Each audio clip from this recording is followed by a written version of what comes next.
नमस्कार.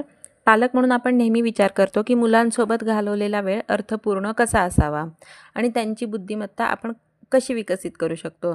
नुकतंच मी मनोज अंबिके सरांचं मुलांची बुद्धिमत्ता विकसित करण्याच्या 21 पद्धती आणि 21 सवयी हे अप्रतिम पुस्तक वाचलं. खरं तर आपल्या सगळ्यांच्या विचार करण्याचा एक वाईड स्पेक्ट्रम असतो. पण या पुस्तकात इतक्या सोप्या भाषेत गोष्टी मांडल्या आहेत की अवघ्या 10 मिनिटातच आपण आपल्या मुलाचा स्वभाव आणि विचारशैली ओळखू शकतो. आजच्या या व्हिडिओमध्ये आपण या पुस्तकातल्या सर्वात महत्त्वाच्या अशा 2 गोष्टी पाहणार आहेत. तर त्याच्यामध्ये पहिली आहे मुलांच्या 4 प्रमुख विचारशैली कोणत्या आणि दुसरी आहे मुलांना वेगवेगळ्या अँगल्सने विचार करायला कसं शिकवायचं. तर हा व्हिडिओ शेवटपर्यंत नक्की बघा. पालकांसाठी ही माहिती खरोखरच खूप उपयुक्त ठरेल. आता या पुस्तकात सांगितलंय की प्रत्येक मूल हे प्रामुख्याने 4 पैकी एका विचारशैलीत नक्कीच मोडतं. त्यातली पहिली आहे विश्लेषक विचारशैली म्हणजे ॲनालिटिकल थिंकिंग. बरेच पालक म्हणतात की आमचं मूल अगदी आजी आजोबांसारखं शहाणं बोलतं. ही मुलं प्रत्येक गोष्टीत लॉजिक आणि कारण शोधतात आणि त्यांना का आणि कसं यांचं उत्तर मिळालं की ते लगेच ऐकतात. ही झाली विश्लेषक विचारशैलीची मुलं. त्याच्यानंतर येतात ती नायक विचारशैलीची मुलं. या मुलांमध्ये जन्मजात नेतृत्वाचे गुण असतात. त्यांना कायम मुख्य भूमिकेत राहायला आवडतं, स्वतःला सिद्ध करायचं असतं. त्यांना एखादी जबाबदारी दिली की हे सर्वोत्तम कामगिरी करतात. त्याच्यानंतर येतात ती सर्जनशील विचारशैलीची मुलं, क्रिएटिव्ह. तर ही मुलं एकदम युनिक असतात. ते कधी कसे वागतील याची गॅरंटी नसते. त्यामुळे त्यांना अनेकदा लहरी मानलं जातं. पण ते जगावेगळा विचार करत असतात. कला, सुलेखन, टॅटू, मेहंदी अशा क्रिएटिव्ह गोष्टींमध्ये त्यांना जास्त आवड असते. त्याच्यानंतर येतात ते मनमिळावू विचारशैली म्हणजे एम्पॅथेटिक आणि सोशियल. आता ही मुलं अतिशय प्रेमळ असतात आणि आश्वासक असतात. चार चौघांमध्ये मिसळणे, इतरांना मदत करणे आणि नाती जपणे हा त्यांचा मुख्य स्वभाव असतो. आता आपलं मूल कोणत्या विचारशैलीत आहे हे ओळखलं की त्याला हाताळणं खरं तर खूप सोपं जातं. आणि याच्यामध्ये हे पण सांगितलं आहे की एखाद्या कॅटेगरीत मूल बसलं म्हणजे तेवढंच ते करू शकतं असंही नाही आहे.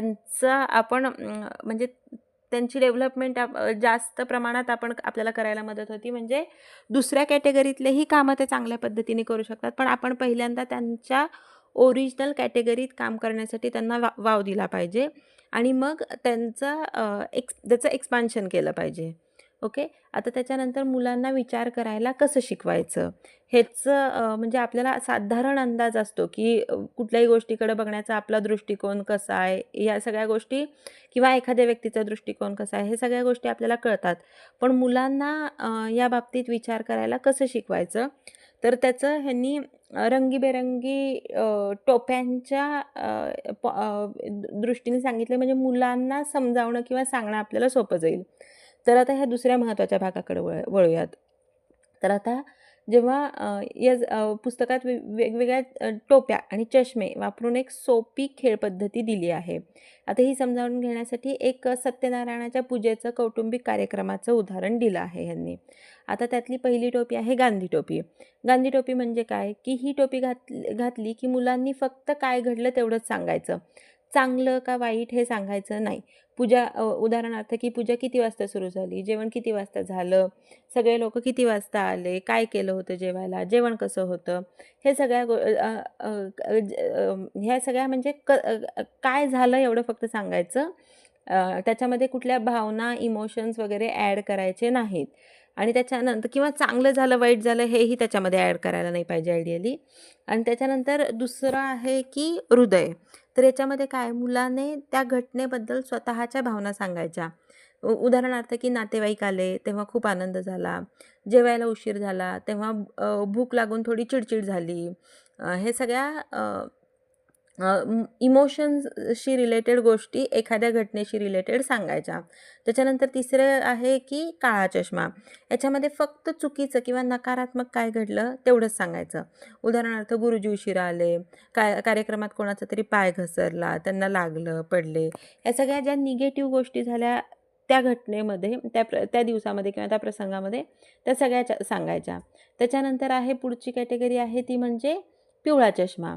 तर पिवळा चष्मा म्हणजे काय, याच्यामध्ये फक्त सकारात्मक गोष्टी सांगायच्या. उदाहरणार्थ सगळेजण खूप दिवसांनी भेटले, खूप गप्पा मारल्या, प्रसाद खूप छान झाला होता, हे छान वाटलं, ते छान वाटलं. हे झालं फक्त पॉझिटिव्ह गोष्टींविषयी बोलणे, ते झालं पिवळा चष्मा. त्याच्यानंतर क्रिएटिव्हिटी म्हणजे हिरवी टोपी. तर याच्यामध्ये काय तर सर्जनशीलता सांगायची, म्हणजे रांगोळी किती छान होती किंवा किती वेगळी काढली होती, डेकोरेशन किती क्रिएटिव्ह होतं. ह्याच्यातली फक्त सर्जनशीलतेशी रिलेटेड गोष्टी सांगायच्या. आणि पुढची गोष्ट आहे निळी सतरंजी. म्हणजे शेवटी काय तर या सतरंजीवर बसून विचार करायचा की या पूर्ण प्रसंगातून आपण काय शिकलो. उदाहरणार्थ पुढच्या वेळी गुरुजींना 1 तास आधीच बोलवायचं, जेवायला उशीर होणार नाही. आणि जेवायला उशीर होणारच असेल तर इन बिटवीन काहीतरी म्हणजे सरबत असेल वगैरे अशा गोष्टींची सोय करायची. ह्या सगळ्या गोष्टींचं नियोजन म्हणजे आजच्या प्रसंगातनं आपण काय शिकलोत ह्या सगळ्या, आणि नुसार आपण पुढे काय नियोजन करू, ह्या गोष्टी हे निळ्या सतरंजीच्या अंडर येतात. म्हणजे फ्युचरमध्ये आपण ह्याच्यातलं काय इम्प्लिमेंट करू.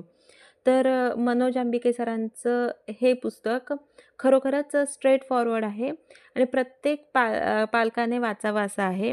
या सोप्या टिप्समुळे आपण आपल्या मुलांची विचार करण्याची क्षमता नक्कीच वाढवू शकतो. तुम्हाला काय वाटतं, तुमचं मूल या 4 पैकी कोणत्या विचारशैलीत मोडतं, मला कमेंट्स करून नक्की सांगा. आणि हा व्हिडिओ तुम्हाला आवडला असेल तर लाईक करा, इतर पालकांसोबत शेअर करा आणि अशाच उपयुक्त माहितीसाठी चॅनलला नक्की सबस्क्राईब करा. धन्यवाद.